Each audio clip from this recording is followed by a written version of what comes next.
दोस्तों, आप तमाम लोग जान रहे हैं कि आज चुनावी रिजल्ट सामने आ रहा है। ऐसे में अगर बात करेंगे बिहार की, तो बिहार के किशनगंज सीट से एआईएमआईएम के प्रत्याशी अख्तरुल ईमान भी चुनावी मैदान में थे। इस बीच आपको बता दें कि असदुद्दीन ओवैसी चुनाव जो है जीत चुके हैं। 3,35,000 के आसपास वोट से जो है असदुद्दीन ओवैसी ने माधवी लता को हरा दिया है।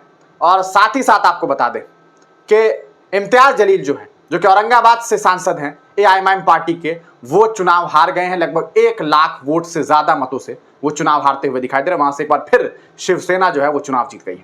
वहीं आप बात करेंगे बिहार की, जो काफी चर्चित सीट थी, खास करके एआईएमआईएम के पर्सपेक्टिव से देखी जाए तो एआईएमआईएम के कैंडिडेट अख्तरुल ईमान भी चुनाव हार रहे हैं। जी हाँ, अख्तरुल ईमान भी इस बार फिर सांसद बनने से महरूम होते हुए दिखाई दे रहे हैं। एक बार फिर ये खबर आपको हम बता दें कि एक मुखर आवाज एआईएमआईएम के प्रबल नेता जो लगातार आवाज बुलंद कर रहे थे, बिहार के प्रदेश अध्यक्ष अख्तरुल ईमान चुनाव हार रहे हैं। और यहां से एक बार फिर, जी हां, एक बार फिर जावेद साहब चुनाव जीत गए हैं। डॉक्टर जावेद साहब जो है वो चुनाव जीत गए हैं। आपको बता दें जो आंकड़े सामने आ रहे हैं, अभी हम वो आंकड़े आपको दिखा दें ताकि आप ये आंकड़े अभी थोड़े और आगे पीछे होंगे, यानी कि हार का जो रेंज है वो आगे पीछे होगा, लेकिन ये बात साफ हो गई है कि अख्तरुल ईमान तीसरे नंबर पर चले गए हैं। वहीं मोहम्मद जावेद साहब जो हैं वो चुनाव जीत गए हैं।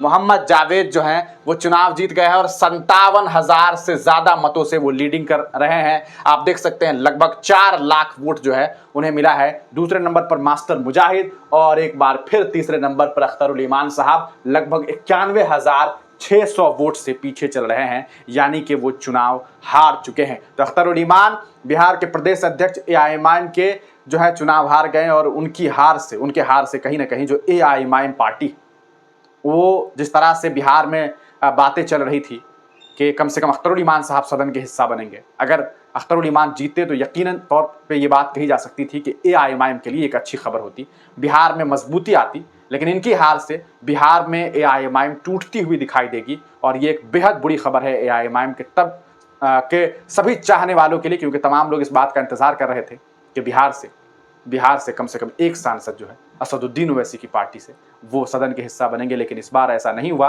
और आपको बता दें कि असदुद्दीन ओवैसी अकेले सदन में जो है पड़ गए हैं और वो अकेले ही इस बार सदन के हिस्सेदार रहेंगे। असदुद्दीन ओवैसी चुनाव जीते हैं, उनके अलावा औरंगाबाद से और बिहार के किशनगंज से जो अख्तरुल ईमान चुनाव हार गए। आखिर आपको क्या लग रहा है, इस चुनाव के हारने की क्या वजह हो सकती है? अपनी राय कमेंट सेक्शन में दीजिएगा। हम आपको बता दें कि हमने इस पूरे मामले पर एक एग्जिट पोल बनाया था, हमने एक वीडियो भी जारी किया था लगभग 15-17 मिनट का, जिसमें हमने आपको तमाम जानकारी दी थी कि इस बार एआईएमआईएम पार्टी से कितने सांसद जो हैं वो जाने वाले, और हमने आपको बताया था कि इस बार सिर्फ असदुद्दीन ओवैसी जो हैं वो सदन के हिस्सा बनेंगे और उनके अलावा इम्तियाज जलील साहब और अख्तरुल ईमान साहब जो है वो चुनाव हारते हुए दिखाई दे रहे हैं। क्योंकि जो ज़मीनी हकीकत हमारे पास सामने आई थी, जो हमने ग्राउंड रिपोर्ट हमने जो एकत्रित किए थे, उससे ये बात साफ हो गई थी कि इस बार सिर्फ असदुद्दीन ओवैसी जो हैं वो चुनाव जीत रहे हैं और ऐसा ही नतीजा सामने आया। ये काफ़ी अफसोसजनक भी है, लेकिन कहा जा सकता है कि रिजल्ट तो रिजल्ट है और ये रिजल्ट अब सामने है। अपनी राय कमेंट सेक्शन में जरूर दीजिए।